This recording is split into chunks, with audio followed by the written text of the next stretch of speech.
Image the CW. The first season of the CW's Riverdale was like being handed a surprise bowl of that oatmeal that hatches candy dinosaur eggs when you microwave it. Disgusting, delightful, and a possibility so bizarre, most people's brains would never arrive there without help.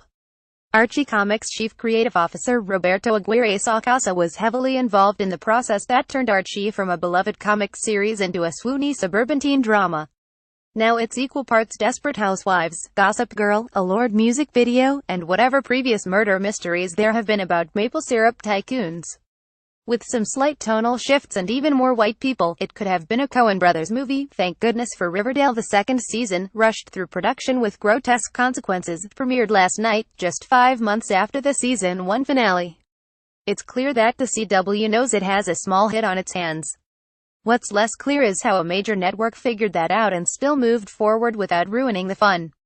If you can believe it, these are just the highlights of the Season 2 premiere. Spoilers ahead. Archie KJ Appa personally drags his recently shot father Luke Perry, whose first Google search result is this fan website, to a local hospital staffed by 2 women in old-timey nurse Halloween costumes and a doctor in a murder outfit. Jughead Jones, played by Cole Sprouse, the nation's favorite former teen star and current weird Twitter crown prince, assures his girlfriend that owning a motorcycle doesn't necessarily make him a murderer, but it does necessarily make him a crime boss, and he is one now. He's 16. Cheryl Blossom, who burned down her own house with her mother inside it in the Season 1 finale, wanders around a hospital in a 90s competitive figure skating costume. And Archie's former lover Ms. Grundy, a tutor and serial pedophile, kisses a new teen music prodigy goodnight, then gets murdered by a mysterious hooded figure. Thank goodness, the best and weirdest show on television is back. And thank goodness this is not a writer's room inclined to make changes to appeal to a broader audience. Image the CW on Riverdale. The traditional demands of narrative don't exist. The first season didn't have much of a dramatic arc because a dozen wildly dramatic things happened every week. Betty and Jughead's will they want the plot was resolved within a few episodes, so there would be more opportunities to show them kissing. Maple syrup was a code for drugs. If I recall correctly, the season was ostensibly about solving the murder of Jason Blossom, but it was hard to care about a mysterious dead boy when the living were making utterly bananas choices week after week. And the showrunners didn't actually ask the audience to care about Jason. Instead, they indulged us over and over with surprises, my favorite being Betty's mom's sudden interest in exposing a local crime cartel in a student newspaper. Her name is Alice Cooper. There is a fan theory that she's a witch, and I can't believe this show is real.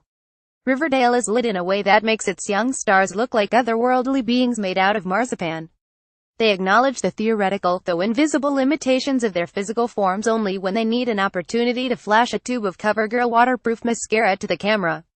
Most episodes of Riverdale are broken down into scenes ranging in length from 15 seconds to 90 seconds, roughly 10 to 12 panels of a comic book.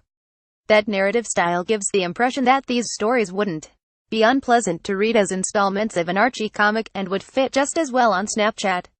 The unquestionable beauty of every person flitting through these video clips makes each microstory as easy to experience and digest as an angel food cake, or an ad for CoverGirl mascara. Riverdale looks like a comic strip, or a Snapchat show. The only story component the writers actually are beholden to is character motivation, which is crystal clear in the second season's first episode. On a quick trip home from the hospital for a change of clothes, Archie and Veronica take a break from worrying about Archie's dad's near-fatal bullet wound to make out in the shower. Their soundtrack is the whispery wail of Kat Pierce, half of the duo who sang the Pretty Little Liars theme song, singing "Do You Want More of This? Isn't it glorious?" This detour is slotted between 2 hospital waiting room scenes, after Archie washes the blood out of his fingernails, but before he walks in on Cheryl making out with his unconscious dad's forehead, while wearing what looks like cosplay from the 1992 classic The Cutting Edge. Archie and Veronica's choice is not weird, because no matter what else they want or feel, the kids on Riverdale are wantin' and feelin' each other. Image the CW. In the first season, Riverdale had 2 timelines: the main storyline, and the flashbacks to events directly before or after Jason Blossom's 4th of July murder.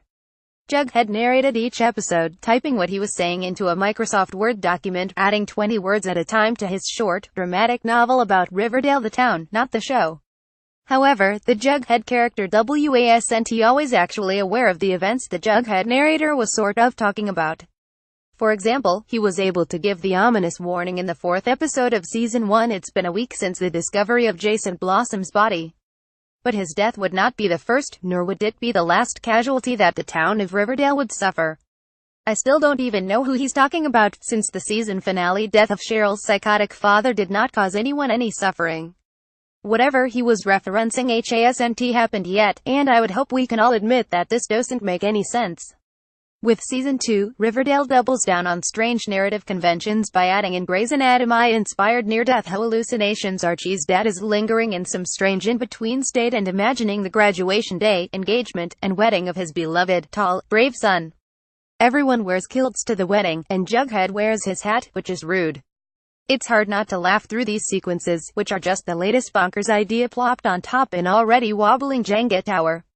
Are we doing this for a reason other than to give an old 90,210 star some screen time and some scenery to chew? It almost doesn't matter. None of this is meant as a criticism, and I can eat my vegetables with some other TV show.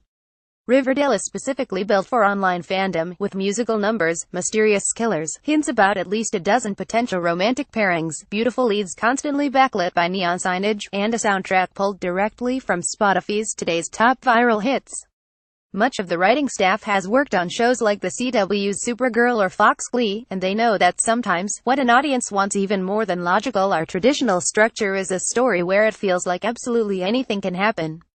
There's no such thing as closed doors on Riverdale, only plot lines briefly forgotten, and romances the writers haven't gotten around to yet. If anything can happen, it follows there's no such thing as fanfiction too far-fetched. There are no limits to the demands fans can make when the show disappoints them. For example, my friend Claire Carasillo demanded yesterday on Man Repeller that the writers of Riverdale walk back the Season 1 portrayal of Chuck Clayton, one of the few black characters in the classic Archie comics. The CW interpretation of Chuck, played by Jordan Calloway, has nothing to do with the original character, a nice, quiet artist boy who draws a lot of loving portraits of his girlfriend Nancy. On the show, he's a sexual harasser who says the word bitch all the time, and physically injures the fandom's precious Jughead Jones. The decision to go off-plot to reduce one of the few characters of color to a damaging sketch of himself is unforgivable, and they need to fix it, Claire wrote. How I Don't Care reveal that Chuck is actually his evil cousin, or that Betty boiling him alive was a hallucination she had after her secret antipsychotic medication interacted with something she drank. Stranger things have happened in Riverdale, for example, Cheryl wearing a wedding dress and driving gloves to her brother's funeral.